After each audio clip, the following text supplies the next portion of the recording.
Oh Jesus! Did Trump really scheme charity money from kids with cancer? Among the many campaign scandals that would have sunk a lesser candidate, but somehow had little or no effect on Donald grabbed him by the PY Trump, were a series of damning allegations about the Donald J. Trump Foundation.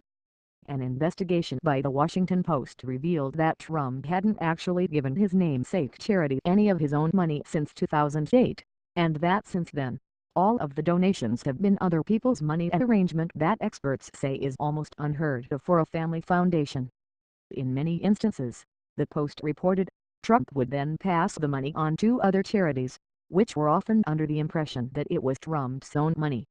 Trump previously told the Post, "I don't have to give you records, but I've given millions away," though the paper was unable to verify the donations, and Trump has not released his tax returns, which would, among other things, detail his charitable giving.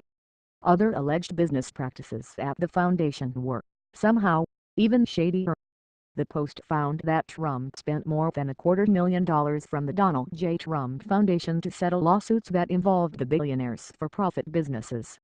The charity also quite generously donated $25,000 in 2013 to then Florida Attorney General Pam Bondi's political fundraising committee, at a time when Bondi was, totally coincidentally, deciding whether or not to investigate fraud allegations against Trump University. She ultimately decided not to. Trump and his Institute of Higher Learning ultimately settled a class action brought by former students for $25 million.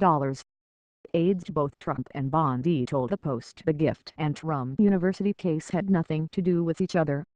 Then there was the somewhat bizarre story of Trump bidding on a 6-foot-tall painting of himself at a fundraiser auction and paying the $20,000 tab with the foundation's money. In November, after the election, the Donald J. Trump Foundation admitted to self-dealing, aka, per Politico, using charitable funds to benefit the leaders of the organization or their family members. The disreputable, potentially illegal behavior apparently doesn't end with Trump's own namesake charity, however. According to a report by Forbes, Trump also allegedly used his son Eric's charity to enrich his business at the expense of, wait for it, kids with cancer.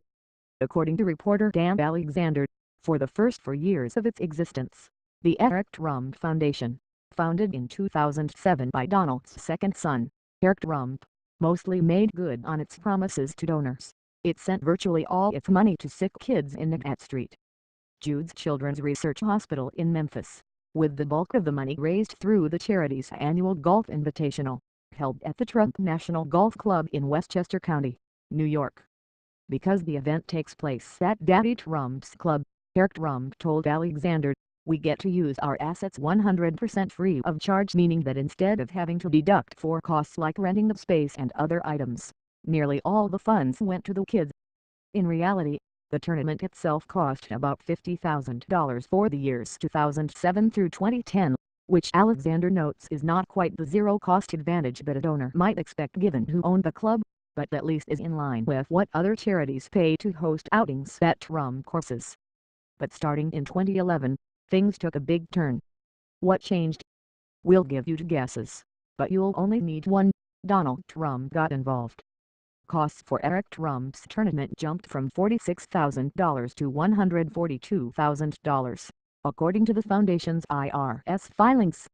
Why would the price of the tournament suddenly almost triple in 1 year?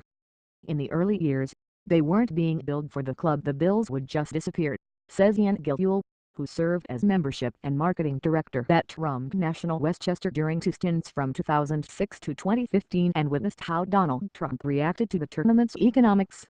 Mr. Trump had a cow. He flipped. He was like, "We're donating all of this stuff, and there's no paper trail. No credit." And he went nuts. He said, "I don't care if it's my son or not, everybody gets billed." Katrina Koff, who served on the board of directors at the Eric Trump Foundation in 2010 and 2011, also remembers Donald Trump insisting the charity start paying its own way, despite Eric's public claims to the contrary. "We did have to cover the expenses," she says. The charity had grown so much that the Trump Organization couldn't absorb all of those costs anymore.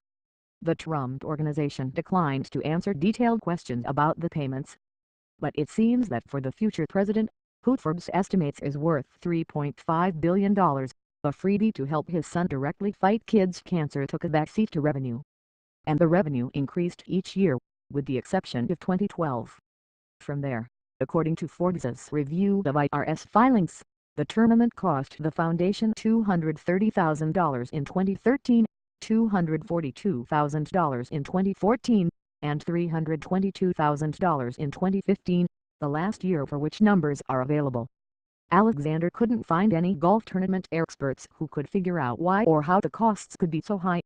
Perhaps it's totally a coincidence then, that around the time the tournament's costs started to skyrocket, 4 of the original 7 board members resigned and were replaced by 14 new ones, the majority of whom owed all or much of their livelihoods to the Trump Organization, including Trump lawyer Michael Cohen, Trump Organization Executive Vice President Dan Scavino Jr., and Eric's wife, Clara Trump. That was also when, Alexander writes, more than $500,000 was redirected to a variety of other charities, many of which were personal favorites of Trump family members and several of which had nothing to do with children's cancer but happened to become clients of Trump's golf courses.